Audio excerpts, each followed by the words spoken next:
স্পিকারের জায়গা থেকে তখন তিনি বলেন আমার এলাকারও একই অবস্থা, আমি তো এটা বলতেও পারি না, আমি এমন জায়গায় আছি আমার তো বলারও সুযোগ নাই, আপনি আমার পক্ষ হয়ে একটু বলে দেন, আপনাকে 1 মিনিট সময় বাড়াই দিলাম। এরকম কোনো পরিস্থিতিতে বাজেট নিয়ে খুব আলোচনা করে লাভ হবে না। কারণ কি জানেন, আমরা ওই সংসদে কথা বলার সংসদ অধিবেশনের মুলতবি হওয়ার ফাঁকে যখন লেজার হয় আর কি, ব্রেক হয়, আমরা বলি নিজেরা হাসাহাসি করি, স্কুল ছুটি হয়েছে চলেন একটু চা খাই। তো চা খাওয়ার ফাঁকে সরকার এবং আমরা যারা আছি সবাই মিলে আলোচনার একটা কথা, নাই নাই এবং নাই। আমাদের শ্রদ্ধেয় অন্তর্বর্তীকালীন সরকারের মাননীয় প্রধান উপদেষ্টা 3 জিরোসের কথা বলেছিলেন, আর আমরা এখন এই সরকারে বলি এই সরকারে 3 জিরো আছে, এটাও 3 জিরোস। সেটা হলো নাই, নাই এবং নাই।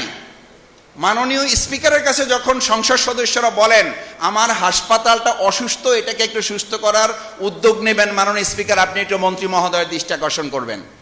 স্পিকারের জায়গা থেকে তখন তিনি বলেন আমার এলাকারও একই অবস্থা, আমি তো এটা বলতেও পারি না, আমি এমন জায়গায় আছি আমার তো বলারও সুযোগ নাই, আপনি আমার পক্ষ হয়ে একটু বলে দেন, আপনাকে 1 মিনিট সময় বাড়াই দিলাম।